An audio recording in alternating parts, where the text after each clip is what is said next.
We see that that's happening in China. Those of you who have been there know what's going on in China. People don't want to live in those horrible conditions anymore.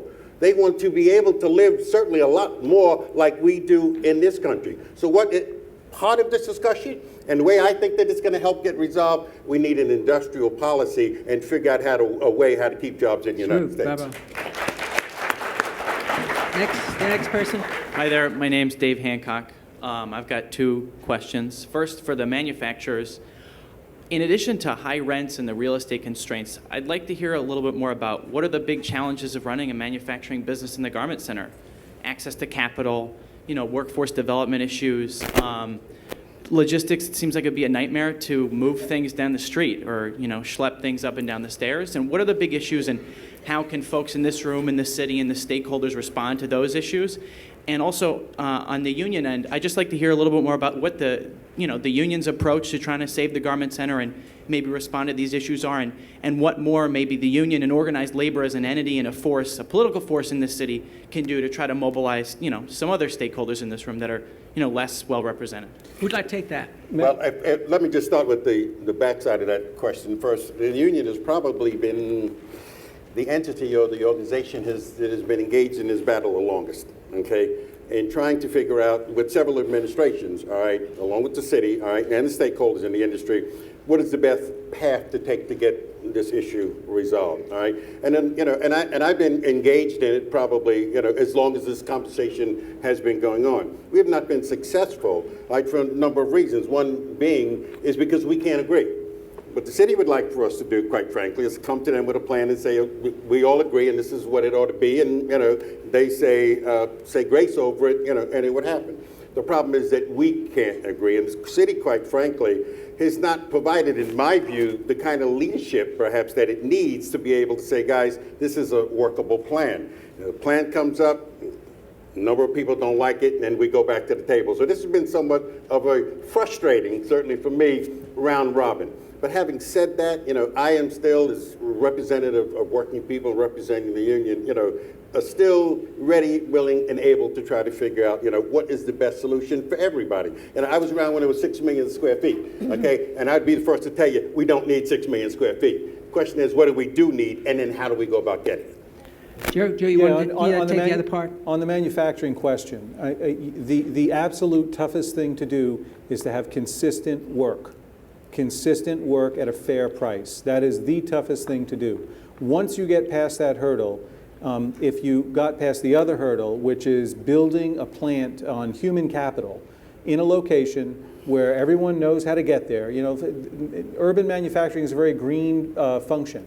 No one drives to work. They take public transportation to get to work. So being close to transportation and having that human capital fully trained and knowing where they're going tomorrow and next week and next month and next year is really, really important.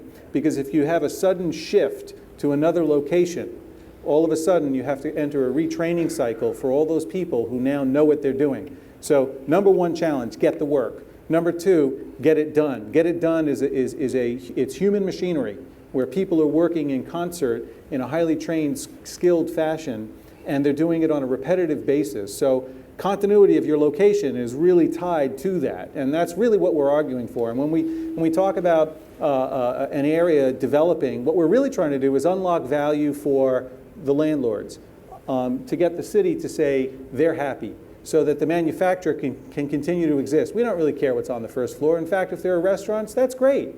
As long as we can continue to exist on the upper floors, wherever that may be, and the workers can continue to do what they're doing with a steady flow of work, that's really what we're looking for. I hope that answered your question. Yep. I'm going to have to just take the last two people because we have to vacate this room in about 5 minutes. So these are the last two questions, if it's okay. Hi, my name's Dawi Cook. I'm a Columbia University journalism That's my student. Phone. Leave it alone. I've spoken to quite a few of you before, actually. My master's thesis is about the future of the garment district, but we haven't been able to talk to the EDC, and I was going to ask Madeline whether the economic or business case for manufacturing in the garment district, have you thought about putting that together to convince designers to either continue manufacturing here or bring them back?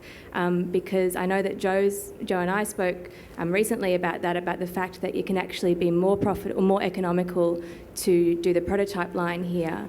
And on that, would the government or the city consider, say, tax breaks to encourage more manufacturing in the city for designers and companies?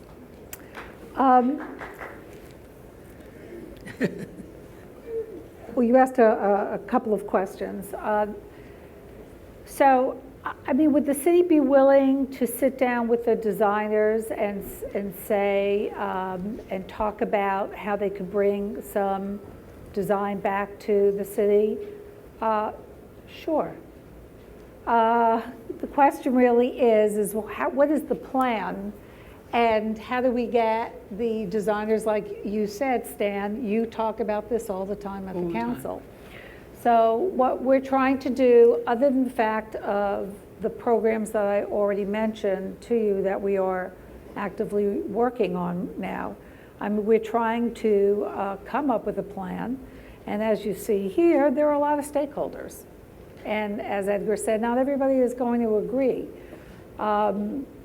But I think we have to all come up with a plan that allows for us to say to CFDA and the designers, we have something that's worth you here investing in.